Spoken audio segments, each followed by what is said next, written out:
नमस्कार, मैं हूं नगमा। आप देख रहे हैं बड़ी खबर। कश्मीर घाटी में टारगेट किलिंग का सिलसिला तेज हो गया है।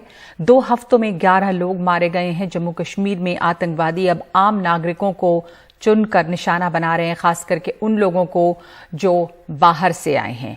कश्मीर में मारे गए 5 प्रवासियों में अब तक जो मारे गए हैं उनमें 4 बिहार के हैं और 1 यूपी का।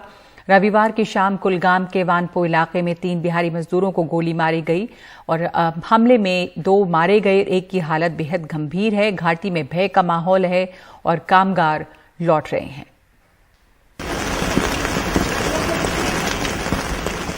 श्रीनगर में सुबह की इस बारिश में विकास चौबे के बच्चे ठंड से कांप रहे हैं। वो टैक्सी के इंतजार में हैं।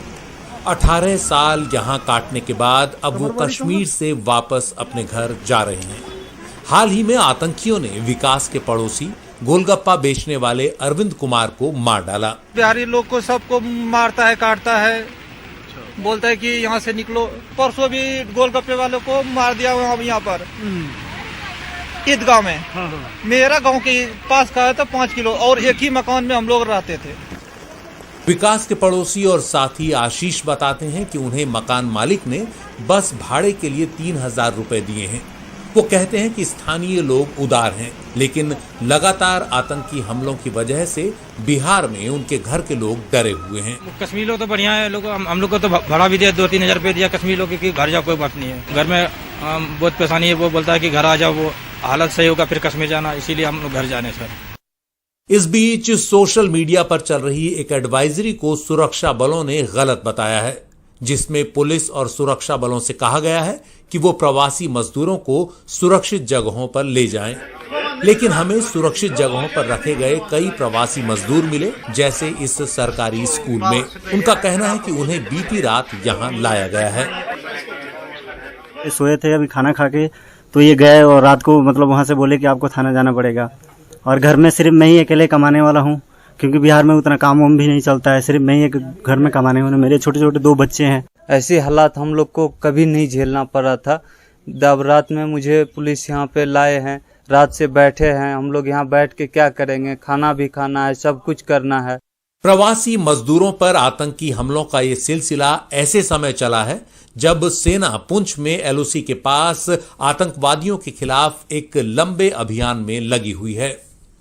बीते सोमवार से अब तक यहां 2 अफसरों समेत 9 सैनिकों की जान जा चुकी है।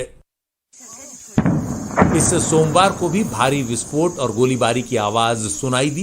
सेना ने घने जंगलों में संदिग्ध आतंकी ठिकानों को निशाना बनाया। इन हमलों को लेकर जम्मू कश्मीर के पूर्व राज्यपाल सत्यपाल मलिक ने सरकार पर सवाल खड़े किए हैं।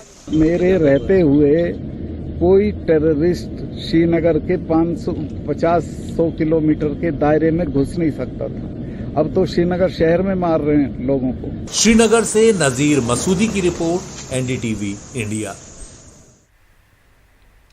और अब किसानों के रेल रोको आंदोलन की खबर। संयुक्त किसान मोर्चे के आह्वान पर आंदोलनकारी किसानों ने आज देश भर में जगह जगह ट्रेनें रोकी। उत्तर भारत के कई इलाकों में बारिश के बावजूद किसानों का आंदोलन शाम 4 बजे तक जारी रहा। इससे सुबह से ही कई रेल रूट प्रभावित हुए। देश भर में करीब 293 ट्रेनें प्रभावित हुई हैं। 43 को कैंसिल करना पड़ा है। कोयले की ढुलाई करने वाली 75 मालगाड़ी समेत कुल 150 मालगाड़ियां भी प्रभावित हुईं। यूपी में किसानों को रेलवे ट्रैक तक पहुंचने से रोकने के लिए बड़े पैमाने पर फोर्स तैनात की गई और 14 संवेदनशील जिलों में इस मौके पर एक वरिष्ठ आईपीएस अफसर की ड्यूटी लगाई गई। लखीमपुर में हुई हिंसा को लेकर एनएसयूआई के कार्यकर्ताओं ने आज दिल्ली में प्रदर्शन किया है। एनएसयूआई के कार्यकर्ताओं ने जम्मू कश्मीर में हो रही गैर कश्मीरियों की हत्या के विरोध में भी प्लैकार्ड थामा हुआ था।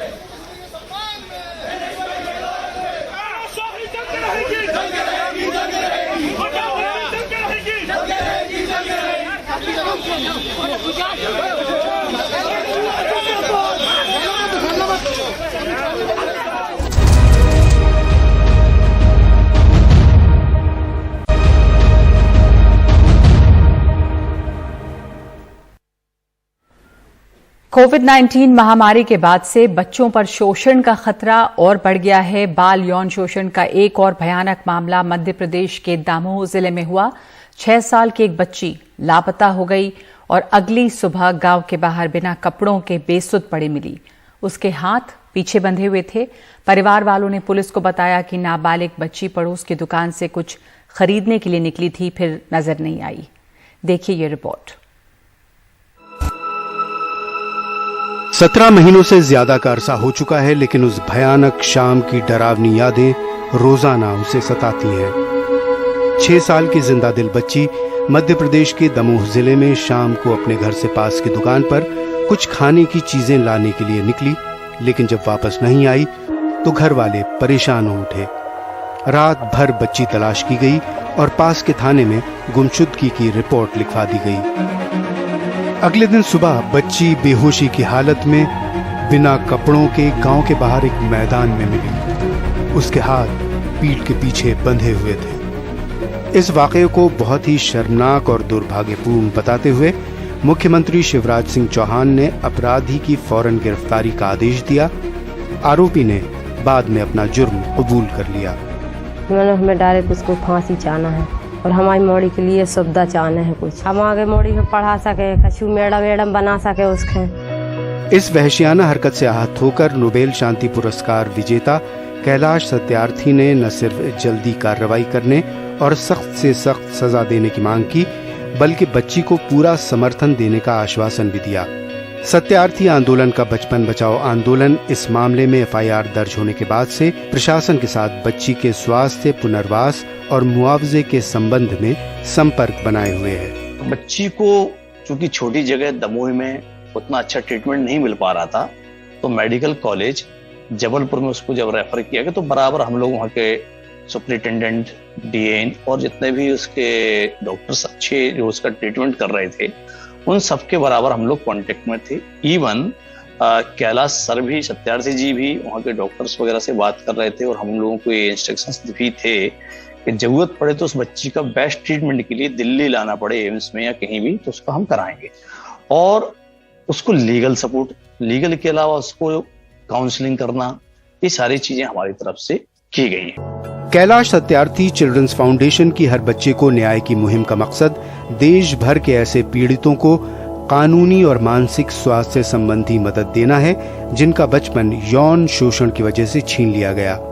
इस सिलसिले में देश के 100 जिलों में 5000 मामलों में इस मुहिम ने दखल दिया है। हमारी कोशिश को दान देकर मदद का हाथ बढ़ाइए ताकि बाल पीड़ितों को न्याय दिलाने की मुहिम में मदद मिल सके, क्योंकि हर बच्चा खास है।